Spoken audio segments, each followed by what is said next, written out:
पायपासून डोक्यापर्यंत शासन चालू करा. वडावत्रस वडावत्रस वडावत्रस वडावत्रस वडावत्रस पायांचं शासन करा.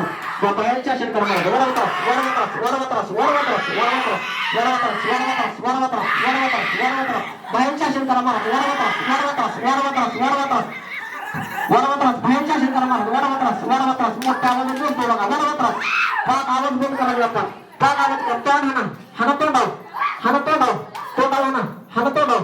वडावत्रस वडावत्रस वडावत्रस वडावत्रस वडावत्रस हाना तोंड हाना चांगलं धरून हाना तोंड मोठ्या प्रमाणात तोंड शासन करा. महाराज कृपा करा. वडावत्रस वडावत्रस वडावत्रस वडावत्रस वडावत्रस वडावत्रस वडावत्रस वडावत्रस वडावत्रस बाहेर शासन करा. महाराज वडावत्रस वडावत्रस वडावत्रस वडावत्रस तोंडावर तोंडावर वडावत्रस वडावत्रस वडावत्रस सोड करायला पाहिजे. चल सोड पाडली आता सोड. महाराज शासन करा. अजून शासन करा. महाराज वडावत्रस वडावत्रस वडावत्रस सोड पाडलीशी. मग काय करायचंय तुला? काय करायचंय? तुझं काय करायचंय? दारू सेवेत आलंय का नाही? महाराजांनी विनंती कर. महाराजांनी विनंती करतो. मी कोणा मोकळ करणार? मी बी एक सेवकच आहे महाराजांचा.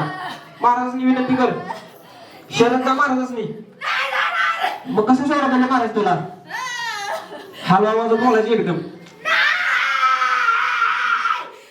मग कोण सोडवणार नाही तुला? मारच खायचा मग सकाळ संध्याकाळ. सांग की सोडायचं महाराज. का बर? मग तू शहाणा पण घ्या आधी पहिल्यांदा. तू शहाणा पण घ्या आधी पहिल्यांदा. पण शहाणा पण आधी पहिल्यांदा. महाराजनी शरण जात तरच महाराज सोडवतील तुला.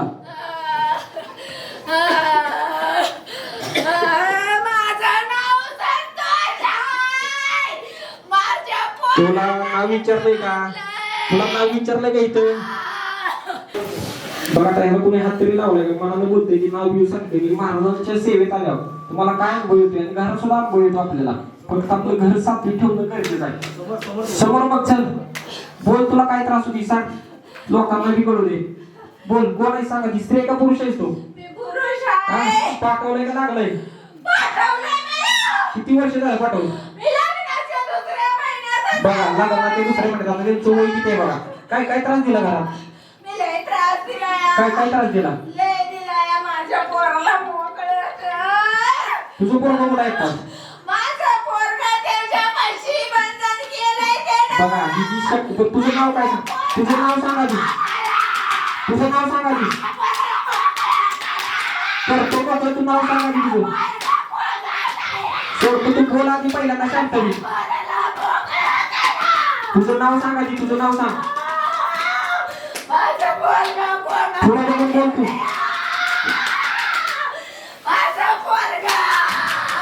बरं मी बोला तुझ्या पोराला.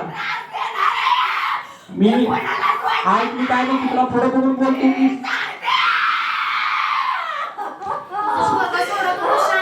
सोडवायचे नाही. सांग तुझ्या पोराला सोडवायचे नाही. मी सोडवतो. पुढे बघून बोल पहिल्यांदा. उठ पाडदिशी मी सोडवतो. वचन दिलं तुला. चल 10 मिनिटात सोडवतो. फक्त तू पुढे बघून बोल. चल बोल. पुढे बघ. चल तुझं पुढे बघ. पुढे तिकडं पुढे बघ. बघ पुढे लवकर. 10 मिनिटात सोडवतो. 10 मिनिटात फक्त पुढे बघतो. हा बोल. तुझं नाव काय सांग. तुझं नाव सांग. बोल पाडदिशी. माझं नाव संतोष. संतोष. आणि तुझ्या मुलाचा मृत्यू झालाय का? नाही. मग त्यानं कसं बांधलंय त्याला? माझ्या पोराला ते ना हा तिनं त्याला सांगितलंय हिचं पोरग जर माझी बायको आहे ना तिला बी नाही त्रास दिलाय. बघा हा आत्मा मांत्रिकाला गावलाय. ते तो त्या काम करताना सांगते तुझी फॅमिली सुद्धा मी उद्ध्वस्त करेल. केलं तुला मुक्ती घ्यायची नाही ती महाराज मुक्ती काय करायचं माझी पहिली पोराला नीट करायचं आहे. तू महाराजांनी शरण केलास का नाही तू अजून जाऊन नको म्हणून सांगितलं या. तुम्ही सांगितलं तुला महाराजांनी शरण नाही केलं. महाराज मी मारते दया. महाराजांनी मारतील का आई तर लय मारत्या. ध्यानस्थळी कसा आवडायचं महाराज सावध आहे ती. कुठं आहे ती महाराज महाराज कुठं आहे कुठं आहे ती आम्हाला दिसत नाही कुठं आहे ती बोल परदेशी आई तुला दिसत नाही का? काय काय त्रास दिला तू अजून त्रास काय काय दिला लय दिलाया. नाही काय काय दिला त्रास सांग परदेशी अरे हिला काळूबाईला पाठवली का नाही बा? हा तेव्हा तिच्या अंगावर बसरातली होती. हा. पण महाराजांन महागाली एवढ्याशा अंतरात उभी राहिली होती. मी काय स्क्रीन करून मारायची होतं का हा एसटीवाल्याचा मेंदू फिरवला. कुणाचा मी फिरवला एसटीवाल्याचा. बघा ही काळूबाईला म्हणत होती जाताना पुढे इष्टवाला होता तर इष्टवाल्याचा मी प्रभाव टाकला ना हो. बघा शक्ती जरी आपल्या घरात असेल कुणाच्या बी अंगात तरी प्रभाव समजायच्या वस्तू तेव्हा आपल्याला कसं वाटतं एक जण आजारी पडतील बाकी चांगले आहेत. पण शक्ती एकाच्या अंगात असते आणि एकावर प्रभाव असतो तेव्हा आपल्याला घरात त्रास होत असतो बरं बोल काय काय त्रास दिला अजून तू बिना अर्थ बोल एकदम मी सगळं सांगेन ज्या दिवशी माझा पोरगा कोमातनं काढશે त्या दिवशी. तो हात जोड महाराज मी तरी नाचता तुला गावठी लागता हात जोड महाराज मी शरण जा महाराज मुलाला पूर्ण पूर्ण कोमानं काढा त्याच्या बघ 10 मिनिटात करता येईल महाराज आता समजून बोलायचं पटापटा बघ मी विनंती केलं स्वतः माझा ऐकते का महाराज ऐकते का महाराज माझं महाराज सांग दावा म्हणा मला माझा मुलगा व्यवस्थित जायला बघ झाला का नाही तू सांग. सांगितलं महाराज कृपा करा पूर्ण प्रभाव काढा त्या बालकाचा महाराज कृपा करा काढा परदेशी हीच विनंती तुमची जरी महाराज कृपा करा पूर्ण प्रभाव काढा पूर्ण प्रभाव काढा पूर्ण प्रभाव काढा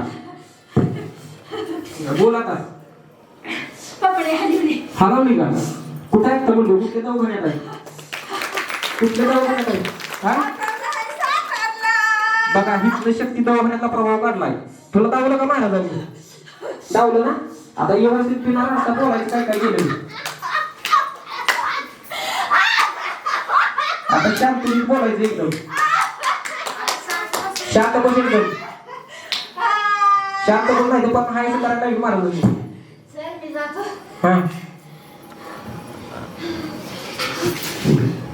आपल्याला ज्या वेळेला आमुषा पौर्णिमेला घरात त्रास होतो आधी 2 दिवस नंतर 2 दिवस घरात चिडचिड होते भांडण होते वरचीवर आजारी पडणे जर आपली मिशनरी असते मिशनरी बंद पडणे गुरुढोर आजारी पडणे कुठलं काम न होणे जर होत असेल सतत असा आमुषा पौर्णिमा जवळ आल्या तर समजून जायचं आपल्या घरात काहीतरी निगेटिव्ह शक्ती आहे बाबा कारण आपण कसं करतो दवाखाना वगैरे करतो पण आपल्याला काही त्यात रिझल्ट पडतच नाही औषधं खात असतोय पण बरंच वाटत नाही हाच दुखणं होतंय मग आपण काय करतो परत ना रिपोर्ट काढायचा जातो ते सुद्धा नॉर्मल येतात असं बऱ्याच लोकांचं होतंय नाहीतर काय काही ठिकाणी काय लोक करतात बाबा कुठेतरी बघायला जाते की तात्पुरता फरक पडणे बाबा लिंबू धागा दोरा असं करण्याला बघा महाराजांनी आरतीमध्ये संचार घेतले बाबा तुमच्या घरी संचार होते फक्त तुम्ही सेवा चालू करा सकाळ संध्याकाळ नामस्मरण गुरुवारचा आणि मंगळवारचा अभिषेक तुम्हाला इथं सेवा सांगितली जाईल समजून दुसरं काही सांगितलं जात नाही तुम्हाला इथं आता तुम्ही स्वतः इथं विनंती करा महाराजांनी जे नवीन लोक आले बाबा त्यांनी सुद्धा विनंती करा तुम्हाला सुद्धा प्रचिती आली पाहिजे जवळशी आपण नमस्कार म्हणजे चमत्कार घडत नाही तेवढी आपण नमस्कार करत नाही कुठे गेलो तर आता हे कलियुगच आहे